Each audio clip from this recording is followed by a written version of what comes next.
అందరికీ నమస్కారం అండి. ఈ 2026వ సంవత్సరంలో జూలై నెలలో గురు పౌర్ణిమ ఏ రోజున వచ్చింది? అలాగే ఈరోజు చేయవలసిన పూజా విధానం, నైవేద్యం ఏం పెట్టాలి? ఉపవాసం ఏ విధంగా ఉండాలి? ఎవరిని పూజించాలి? వాటన్నిటిని గురించి ఈ వీడియోలో అయితే తెలియజేస్తాను. గురు పౌర్ణిమ అనే వ్యాస పూర్ణిమ అని కూడా పిలుస్తారు. ఈ రోజున వేదవ్యాసునైతే స్మరిస్తారు. అలాగే మనకు జ్ఞానాన్ని, ధర్మాన్ని, సద్గుణాలను బోధించిన గురువులకు కృతజ్ఞతలు తెలియజేసే పవిత్రమైన రోజు. అలాగే ఈరోజు గురువులను భక్తితో పూజించడం శుభప్రదం. తల్లిదండ్రులు, ఉపాధ్యాయులు, ఆధ్యాత్మిక గురువులకు నమస్కరించి ఆశీర్వాదం అయితే తీసుకోవాలి. అలాగే వారికి దక్షిణ, వస్త్రాలు, పండ్లు, పుస్తకాలు వంటి కానుకలు వంటి వాటిని సమర్పించడం చాలా మంచిది.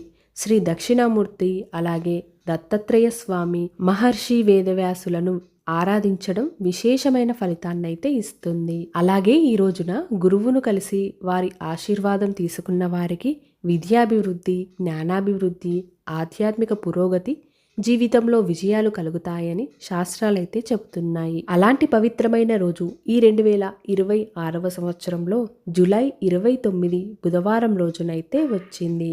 ఈ వీడియోలో బ్రహ్మ, విష్ణు, మహేశ్వరుల స్వరూపమైన దత్తాత్రేయ స్వామి వారికైతే పూజ అయితే చేసి చూపిస్తున్నాను. మీరు గురువుగా ఎవరినైతే భావిస్తారో వారికైతే ఈ విధంగా అయితే పూజ చేసుకోవచ్చు. కానీ ప్రత్యేకంగా గురు పౌర్ణమి రోజున ఈ స్వామి వారిని పూజించడం చాలా విశేషమైన ఫలితాన్ని అయితే ఇస్తుంది. శ్రీ నిదానంపాటి లక్ష్మీ అమ్మవారి జ్యోతిష్యాలయం. ప్రేమ, పెళ్లి, భార్యాభర్తల సమస్యలు, అత్తమామల సమస్యలు, కోర్టు సమస్యలు, వ్యాపార సమస్యలు, నరదిష్టి, నరదోషం, చెడు ప్రయోగాల వల్ల ఇబ్బందులు పడుతున్న ఎటువంటి వారికైనా కూడా పరిష్కారం చూపిస్తారు. స్త్రీ పురుష వశీకరణ కూడా చేయబడుతుంది. గురుజీ గారి పేరు రామరాజు. Phone number 9963017014. గురుజీ గారి పైన నమ్మకం ఉంటే మీరు ఎక్కడున్నా కూడా ఫోన్ చేసి అయితే సంప్రదించగలరు. మరి ఈరోజు స్వామివారికి ఏ విధంగా పూజ చేసుకోవాలి అన్నదైతే తెలుసుకుందాము. ఈరోజు ఉదయాన్నే నిద్రలేచి ఇల్లు శుభ్రం చేసుకొని, గడపను శుభ్రం చేసి, చక్కగా ఇంటి ముందు ముగ్గును పెట్టుకొని తలస్నానం అయితే చేయాలి. మన ఇంట్లో ఈశాన్య మూల అయినా పీట పెట్టుకొని చేసుకోవచ్చు, లేకపోతే పూజ రూమ్లో అయినా కూడా చేసుకోవచ్చు. పీఠం వేసుకొని ఆ పీఠం పైన పసుపును రాసి బియ్యపు పిండితో అష్టదళ పద్మ ముగ్గు అయితే వేసుకోవాలి. ఆ తర్వాత ఒక బట్టను తీసుకొని, స్వామివారికి పసుపు రంగు అంటే చాలా ఇష్టం, పసుపు రంగు క్లాత్ని పరచాలి. తర్వాత తమలపాకును వేసి, తమలపాకు పైన బియ్యాన్ని వేసి స్వామివారి ఫోటోనైతే అలంకరించుకొని పీఠం పైన అయితే పెట్టుకోవాలి. ఈరోజు ప్రత్యేకంగా గురుబలం కోసం శనగల మాలని స్వామివారికి సమర్పిస్తే మన జాతకంలో గురుబలం అయితే పెరుగుతుంది. ఈ శనగల మాల కోసం ముందు రోజే రాత్రి శనగల్ని నానపెట్టుకోవాలి. ఉదయాన్నే ఆ శనగలను మాలలాగా తయారు చేసుకొని స్వామివారికైతే వేయాలి. శనగలు 5 కానీ 11 కానీ 51 కానీ 108 కానీ ఇలా మనకు ఎన్ని వీలైతే అన్ని శనగలని దారానికి పెట్టి మాలలాగా తయారు చేసుకోవచ్చు. దీనికోసం రాత్రి నానబెట్టిన శనగలను ఒక సూది దారం తీసుకొని, దారంకి 2 వరుసలైనా 3 వరుసలైనా 5 వరుసలైనా పెట్టుకొని గంధాన్ని రాసి శనగల మాల అయితే తయారు చేసుకోవాలి. ఇలా తయారు చేసుకున్న స్వామివారికి ఈ మాలనైతే వేయాలి. స్వామివారికి పసుపు రంగు పుష్పాలు ఇష్టం కాబట్టి పసుపు రంగులో ఏ పుష్పాలున్నా కూడా సమర్పించుకోవచ్చు. ఆ పూజా వీడియోసే కాకుండా థ్రెడ్ బ్యాంగిల్ మేకింగ్ వీడియోస్ కూడా మన వీడియోస్లో అయితే వస్తూ ఉంటాయి. కొత్తగా థ్రెడ్ బ్యాంగిల్ మేకింగ్ అయితే చేస్తున్నాను. ఎవరికైనా నచ్చితే కస్టమైజ్ అయితే చేసి ఇస్తాను. రీజనబుల్ ప్రైస్లోనే ఉంటాయి. ఏ డిజైన్ కావాలి అన్నా కూడా శారీకి మ్యాచ్ అయ్యే విధంగా అయితే చేసి ఇస్తాను. ఎవరికైనా ఆర్డర్ చేసుకోవాలి అనుకుంటే వాట్సాప్కి మెసేజ్ పెట్టి ఆర్డర్ అయితే పెట్టుకోవచ్చు. ఆ తర్వాత దీపపు కుందులను పెట్టుకొని ఆ దీపపు కుందులలో నూనెను పోసి వత్తులనైతే వేసుకోవాలి. కొబ్బరి నూనె కానీ, నువ్వుల నూనె కానీ, నెయ్యి అయినా కానీ దీపం అయితే పెట్టుకోవచ్చు. శ్రీ వెంకటేశ్వర స్వామి దీపం ఉంటే స్వామివారి దీపాన్ని కూడా పెట్టుకోవచ్చు. ఈరోజు ప్రత్యేకంగా దత్తాత్రేయ స్వామి వారికి 3 వత్తులతో దీపాన్ని అయితే వెలిగించాలి. దీనికోసం ఒక ప్లేట్ తీసుకొని ఆ ప్లేట్కి గంధం, కుంకుమ బొట్లను పెట్టుకొని శనగలతో చేసిన దీపాన్ని అయితే ఏర్పాటు చేసుకోవాలి. దీనికోసం ఈ గిన్నెలో శనగల్ని వేసుకొని దీపపు కుందునైతే పెట్టుకోవాలి. దీపపు కుందులలో 3 వత్తులను వేసుకొని దీపాన్ని అయితే వెలిగించుకోవాలి. దత్తాత్రేయ స్వామి వారు త్రిమూర్తి స్వరూపం, అందువలన 3 వత్తులను వేసుకొని వెలిగిస్తే ఈరోజు చాలా మంచిది. ఈ వత్తులను పసుపు వత్తులను పెట్టుకుంటే ఇంకా మంచిది. మన వత్తులకే గంధం కానీ పసుపు కానీ రాసి పసుపు కలర్లో వత్తిని తయారు చేసుకొని నూనెను పోసి ఈ 3 వత్తులను అయితే వేసుకోవాలి.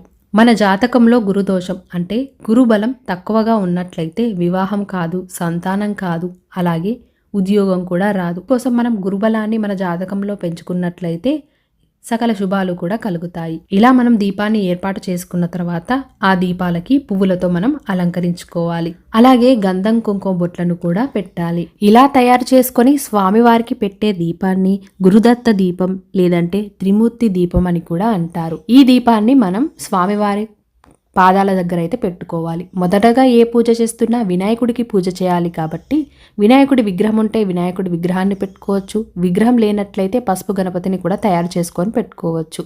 ఇలా మన పూజకు కావలసిన అన్ని సామాగ్రిని ముందుగానే ఏర్పాటు చేసుకోవాలి. పూజ ఎప్పుడైనా చేసేటప్పుడు అన్ని సామాగ్రి దగ్గర పెట్టుకొని స్టార్ట్ చేసుకోవాలి. పూజలో కూర్చున్న తర్వాత ఊకే లేవడం కూర్చోవడం అలాంటివైతే చేయకూడదు. స్వామివారికి నైవేద్యం, అలాగే ఆచమనీయ పాత్ర, మంగళహారతి పెట్టుకుంటే మంగళహారతి అవన్నీ కూడా రెడీగా పెట్టుకొని మనమైతే పూజకైతే కూర్చోవాలి. ఆ తర్వాత ఏకహారతితో దీపాలను అయితే వెలిగించుకోవాలి. ఇలా అన్ని దీపాలను వెలిగించుకున్న తర్వాత దీపపు కుందులకు గంధం కుంకుమ బొట్లను అయితే పెట్టుకోవాలి. త్రిమూర్తి దీపాన్ని కూడా మనం వెలిగించుకోవాలి. ఆ తర్వాత పూజా విధానం అయితే మొదలు పెడదాం. ముందుగా వినాయకుడికి దత్తాత్రేయ స్వామికి షోడశోపచార పూజ అయితే చేసుకోవాలి. షోడశ అనగా 16, ఉపచారాలు అనగా సేవలు. చాలా సులభంగా ఉంటాయి, ఎవరైనా కూడా చేసుకోవచ్చు. అలా చేయడం రాని వాళ్ళు పంచోపచార పూజ అయినా చేసుకోవచ్చు. ఇందుకోసం గంధం, పువ్వులు, అగరబత్తులు, దీపం, నైవేద్యం అయితే సమర్పించుకోవాలి. వినాయకుడికి మొదటగా సమర్పించుకున్న తర్వాత దత్తాత్రేయ స్వామి వారికి అయితే సమర్పించాలి. మరి షోడశోపచార పూజలో మొదటగా గణపతికి అయితే పూజ చేసుకోవాలి. అందుకు గణపతికి శుక్లాంబరధరం విష్ణు అని శ్లోకాన్ని చదువుకొని ఆచమనం అయితే చేసుకోవాలి. 3 సార్లు చేతిలోకి నీళ్లను తీసుకొని తాగి కొన్ని అక్షతలను చేతిలోకి తీసుకొని ఆచమనీయ మంత్రాలను చదువుకొని ప్లేట్లో వదిలిపెట్టాలి. నేను పక్కన ఆచమనీయ మంత్రాలు అలాగే నేను చదువుతున్న మంత్రాలన్నీ కూడా ఫొటోస్ ఇస్తాను. ఎవరికైనా కావాలి అనుకుంటే స్క్రీన్ షాట్ తీసుకొని మీరు పూజ చేసుకునేటప్పుడు చదువుకోవచ్చు. మళ్ళీ కొన్ని అక్షంతలను తీసుకొని భూశుద్ధి మంత్రం చదువుకొని మన ఎడమ సైడ్కి అయితే వదిలేయాలి. ఆ తర్వాత ప్రాణాయామం చేసుకోవాలి.